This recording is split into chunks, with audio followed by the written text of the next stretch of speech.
Hello friends, എല്ലാവർക്കും പുത്തൻ പുതു വീഡിയോയിലേക്ക് സ്വാഗതം. അൽതാഫ് സലീം രചനയും സംവിധാനം നിർവഹിച്ച ചിത്രമാണ് ഓടും കുതിര ചാടും കുതിര. ഒരു കോമഡി റൊമാൻറ്റിക് മൂവിയായിട്ടാണ് ഇദ്ദേഹം ഈ ചിത്രം ചിത്രീകരിച്ചിരിക്കുന്നത്. ഫഹദ് ഫാസിൽ, കല്യാണി പ്രിയദർശൻ, രവതി പിള്ള തുടങ്ങിയവരാണ് ഇതിലെ പ്രധാന കഥാപാത്രങ്ങളെ അവതരിപ്പിച്ചിരിക്കുന്നത്. ധ്യാൻ ശ്രീനിവാസൻ, ലാൽ, ലക്ഷ്മി ഗോപാലസ്വാമി, വിനയ് ഫോൾട്ട് തുടങ്ങിയവരും ഇതിലെ മറ്റ് കഥാപാത്രങ്ങളെ അവതരിപ്പിക്കുന്നു. ഒരു ഫഹദ് ഫാസിൽ ചിത്രമായതിനാൽ തന്നെ ആരാധകർ വളരെ പ്രതീക്ഷയോടെയാണ് ഈ ചിത്രത്തെ നോക്കിക്കണ്ടിരുന്നത്. ലോക എന്ന ചിത്രത്തിൻ്റെ വൻ വിജയത്തിന് ശേഷം കല്യാണി പ്രിയദർശൻ നായികയായി എത്തുന്നതിനാൽ ഈ ചിത്രം വളരെ ജനശ്രദ്ധ നേടിയിരുന്നു. സൂപ്പർ ഹിറ്റാകും എന്ന പ്രതീക്ഷയിലാണ് ആരാധകരും ഈ ചിത്രത്തെ നോക്കിക്കണ്ടത്. ഏകദേശം 30 കോടി രൂപയാണ് ചിത്രത്തിൻ്റെ ബഡ്ജറ്റ്. എന്നാൽ തിയേറ്ററിൽ നിന്നും ചിത്രത്തിന് ലഭിച്ചത് വെറും 4 കോടി രൂപയാണ്. വൻ രീതിയിൽ ചിത്രത്തിന് ഹൈപ്പ് നൽകിയെങ്കിലും വൻ പരാജയമാണ് തിയേറ്ററിൽ ചിത്രത്തിന് സംഭവിച്ചത്.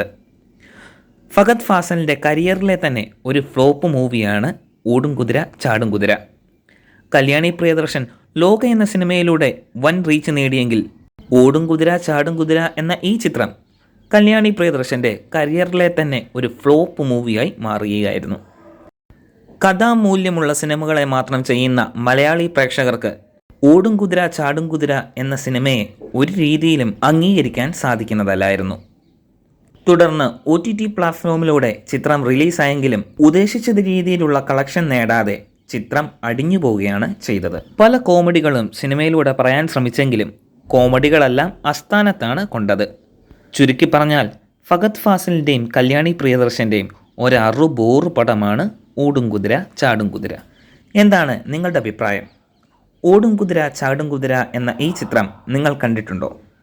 ഈ സിനിമയെപ്പറ്റി നിങ്ങളുടെ അഭിപ്രായം കമൻറ്റുകളായി അറിയിക്കുക. പുത്തൻ പുതു സിനിമാ വാർത്തകൾ അറിയാനായി ഈ ചാനൽ സബ്സ്ക്രൈബ് ചെയ്ത് സപ്പോർട്ട് ചെയ്യുക.